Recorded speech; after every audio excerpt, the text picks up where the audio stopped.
that's a great sign. A lot of the other executive actions that President Trump has done have been really, really good. And, you know, Wilton and me and the legislature, we're very familiar with all this stuff because we've been doing this for many years. They just did the women's sports executive order, which was great, and we passed that legislation. I think Wilton was Senate President 4 years ago to protect women's sports, and we're proud to have done that. So there is something to the logic that the country will be better off the more it looks like Florida. So I think there's been a lot of great things that are underway in the Trump administration. I think the DOGE is very exciting. And also on this issue of emergency response, President was getting flack because the media is saying, oh, you know, he wants to dismantle FEMA and leave the states to fend for themselves. First of all, when I approach these disasters, I look at what levers are available, and I just pull whatever lever. So if the federal government has a program that can benefit people, I'll push that lever. If they don't, then that's fine. I'll figure out another way to do it. So if they told the states, hey, you guys are going to handle these things, we got massive surplus. I'd be able to budget for it. We would be able to handle whatever they throw at us in Florida. But that's not what the president is actually talking about doing. What he's talking about doing makes a lot of sense.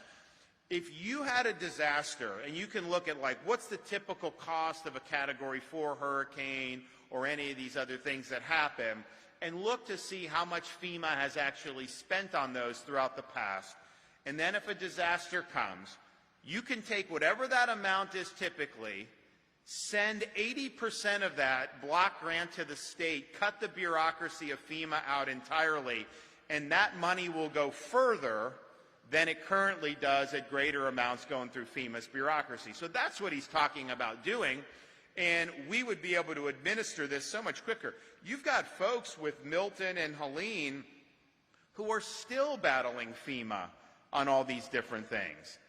It's a nasty bureaucracy. So if we can remove the bureaucracy, they don't even need to give us, I mean, we can handle it. That's the decision they make, but I don't think that's I think what they want to do is block grant money.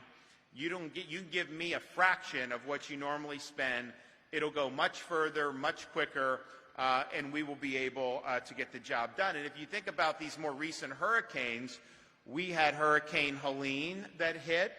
It did a lot of damage with the storm surge up on the west coast of Florida. In particular, it hit the Big Bend, really, really powerful. And yet, 36 hours, 48 hours after that, no one was even talking about Florida.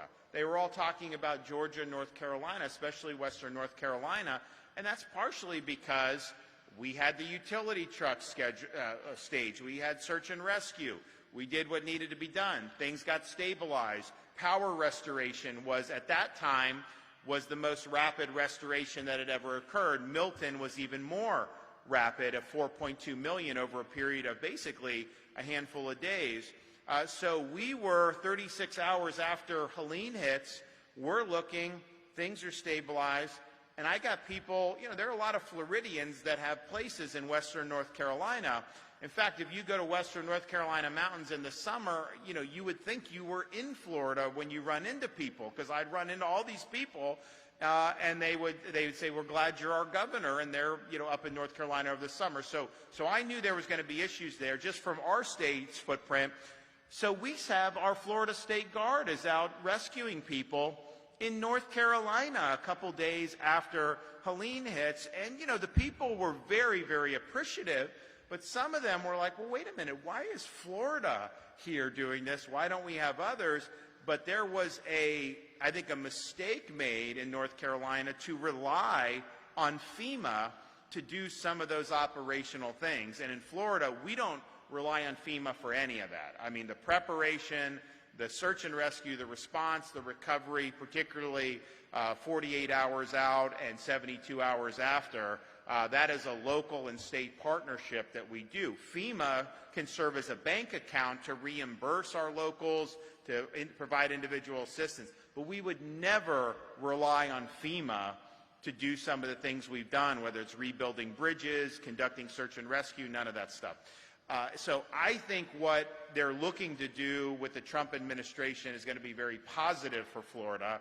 If the media is spinning it that somehow it's going to be negative, they're not giving you the truth about what the administration is contemplating doing. We've got to get to a point in this country where we stop allowing the bureaucracy to grind everything to a halt. We can't have bureaucracy overwhelm the purpose of why we're doing some of these government actions to begin with, and block granting the money to the states for FEMA, I think is a really, really good step in the right direction. We'll worry about the power, we'll worry about the rescues, we'll worry about all that, and then we'll help people get back on their feet without having to worry about FEMA and its really, really insufferable bureaucracy. Now, speaking of